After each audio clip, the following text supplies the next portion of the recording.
Сьогодні за добу було встановлено рекорд щодо пошкодження використання предметів. Це близько 6 тисяч. Оце якраз залог.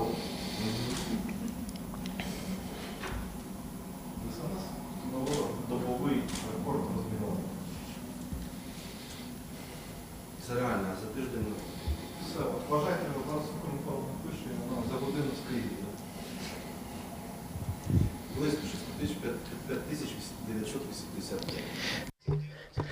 Today is May 19, Ukraine Media Center Ukrinform starts its operation today. My name is Vasyl Samochvalov. The weather is getting warmer. The weekend is coming. People are going to the forest. We understand their desire, but sometimes staying in forest may be dangerous, and we will talk about this with the State Emergency Service. And the first speaker today will be Roman Rudak, Deputy Director of the Department for Emergency Prevention at the State Emergency Service of Ukraine. So, fire and mine safety. What can the State Emergency Service tell the Ukrainians in this regard these days? Good afternoon. Thank you. Really, with the warm weather coming, the fire threat in the forests and other ecosystems is coming to a level red in some places. For example, within last day we had 78 fires covering the area of 31 hectares. And since the beginning of the year, there were around 5,600 fires, which covered the area of more than 5,000 hectares in total.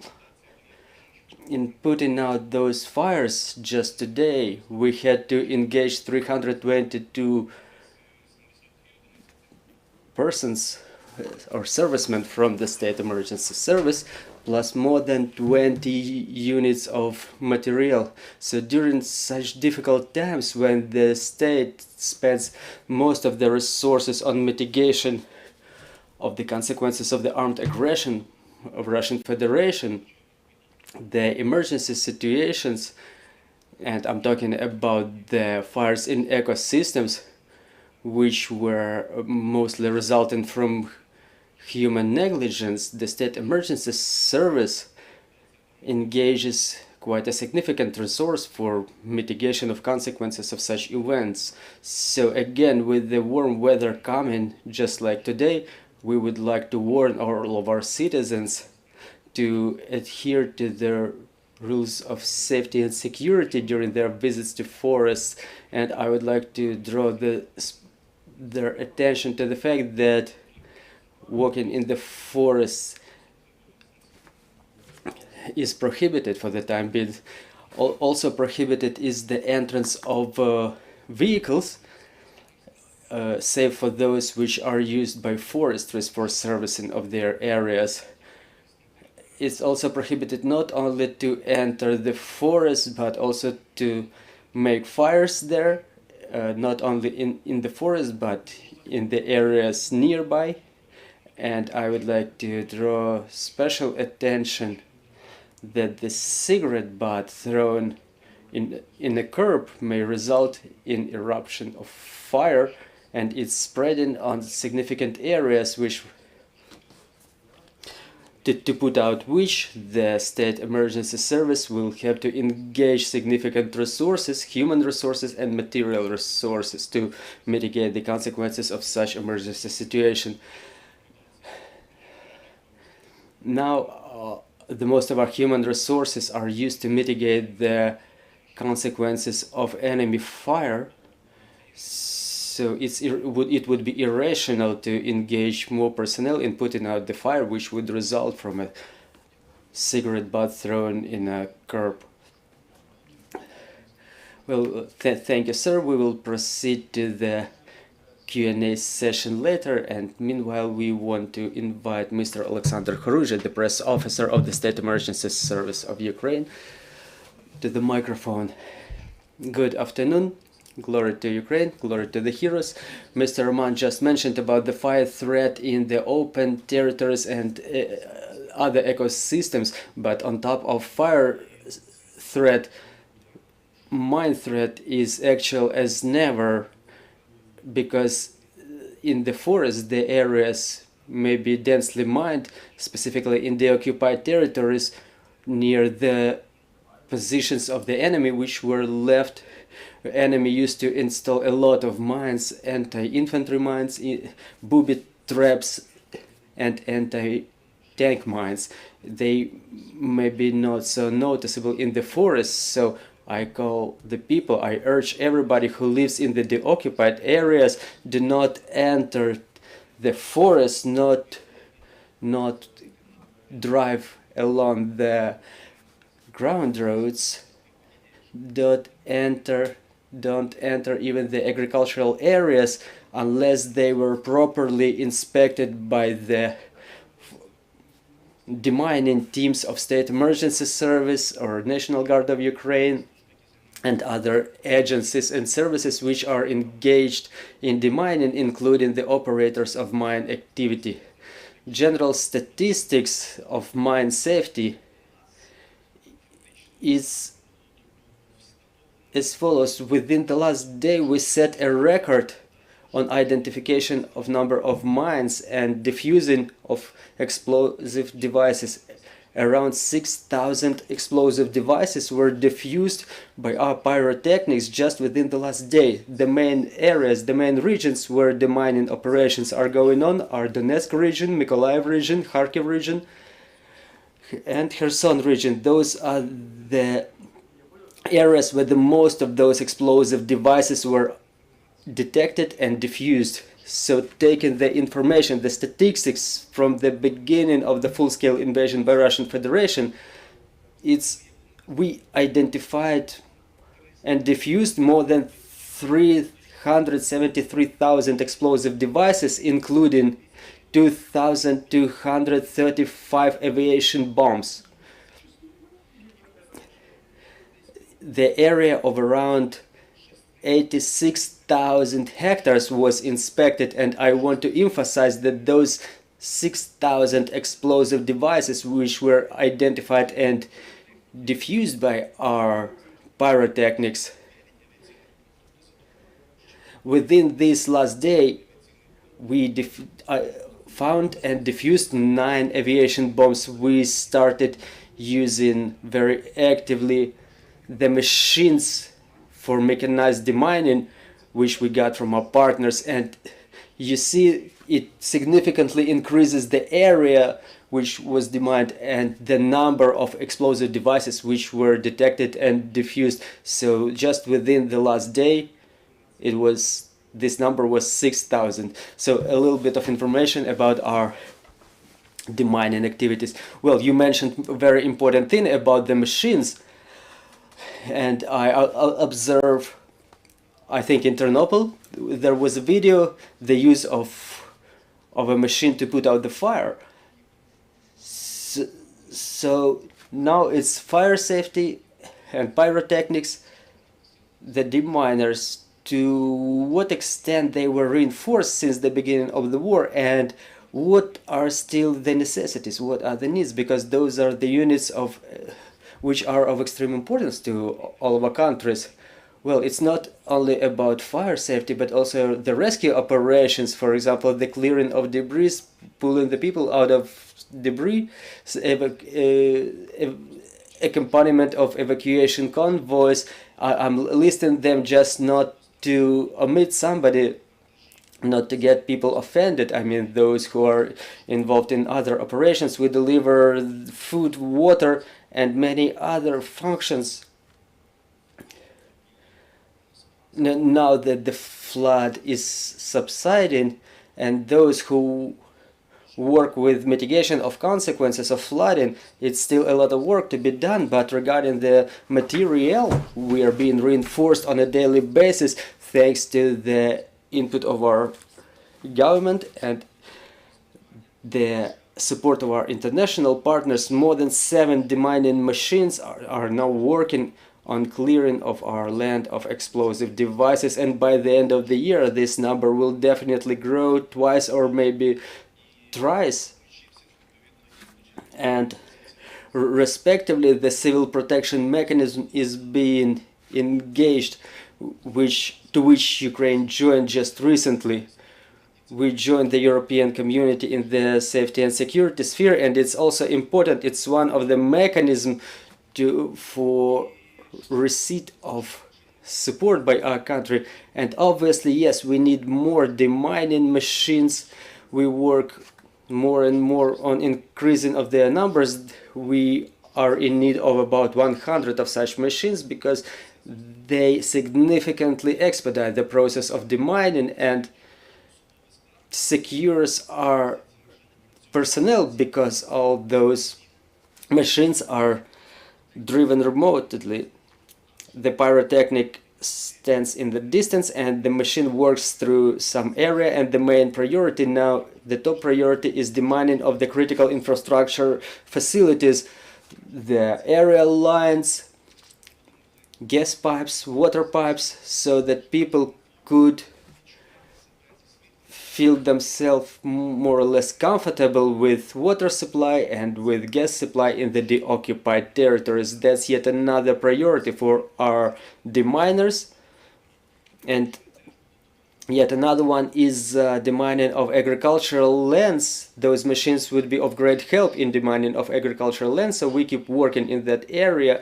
We increased the number of pyrotechnics recently. For example, before the war we had about 600 of them, and now this number grew up to 1,000, and in year 2023 we have plans to add 500 more people to this category. And obviously those people should be properly equipped with personal protection equipment, metal detectors, the devices which identify the explosive products, the light demining machines, heavy demining machines, the transportation vehicles to move the explosive devices to safer areas for controlled detonation, and more things that we work on.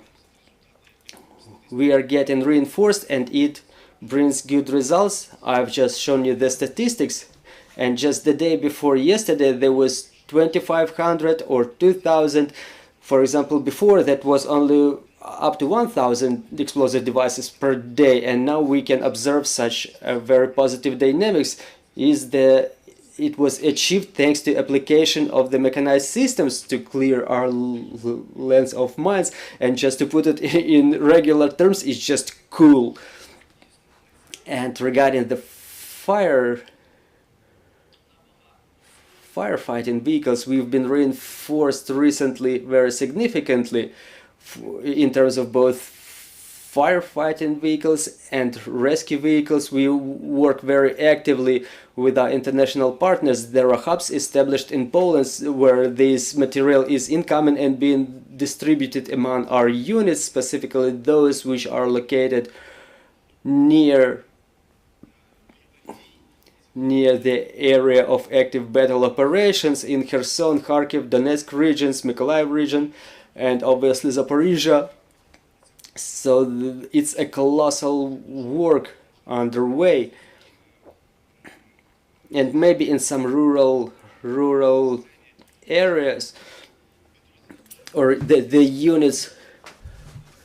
rural units who use the material of the Soviet standard, but we start using the up-to-date modern material very actively, and it expedites significantly all types of our work related to support of the people, assistance of the people, and their rescue.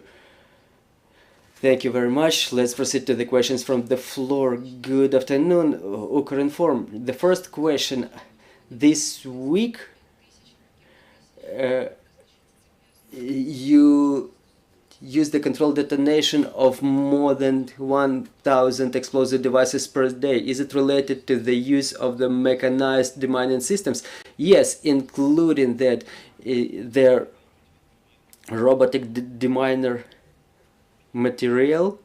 It can help us to cover broader areas, and obviously it's also related to the work of our deminers with the mechanized systems of demining. And another factor which allows us to expedite the process of demining is the weather. Another question: as to the mining of the forest. What is the region where the forests are the safest? Well, it's obviously central and western part of Ukraine where the forests are the safest. If we talk about some lack of security and safety, it's all related to the Russians, to the territories which were occupied by them and from where they were ousted. Well, I have another question.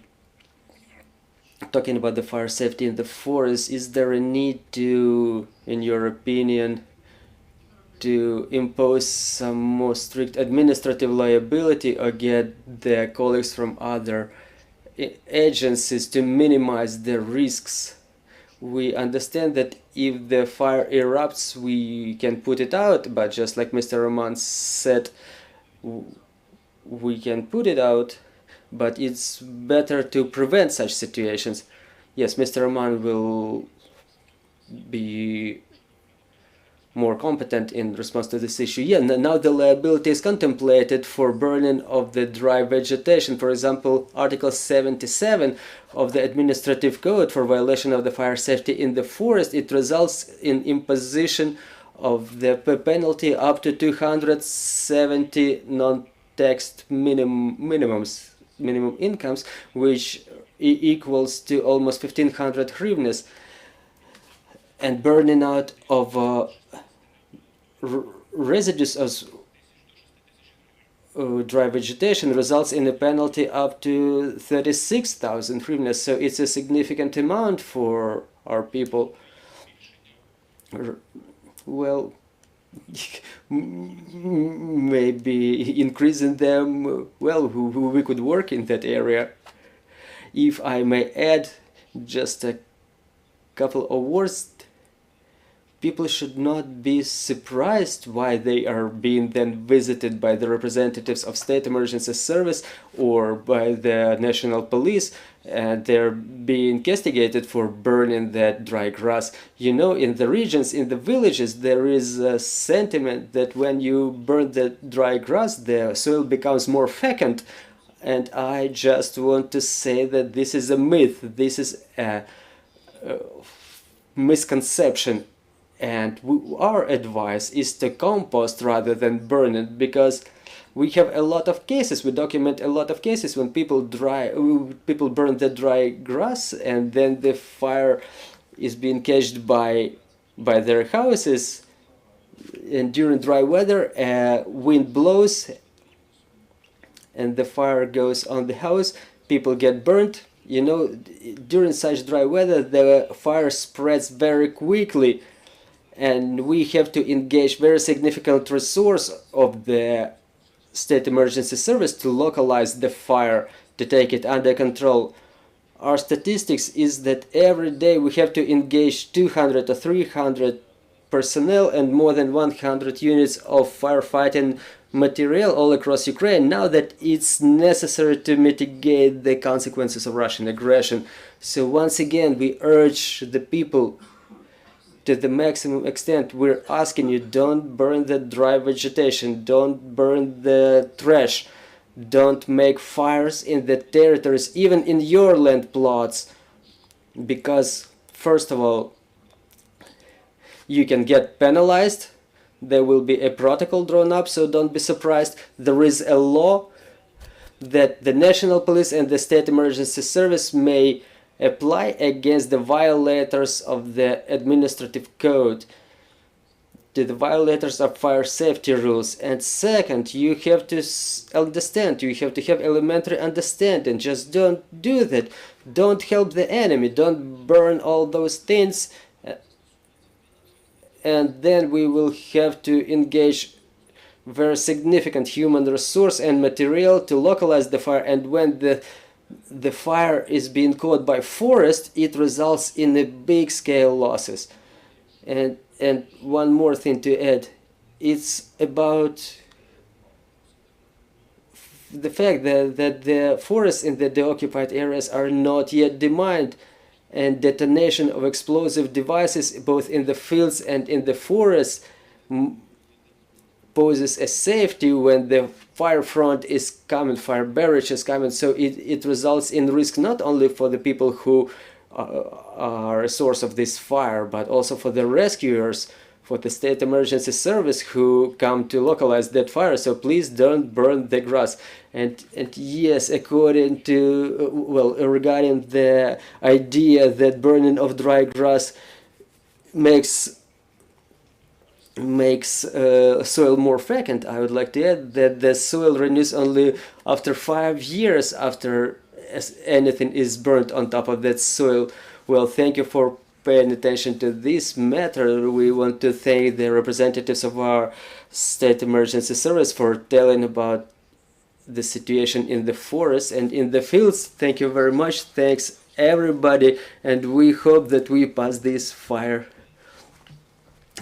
hot period without more fires than necessary. Glory to Ukraine. Glory to the heroes.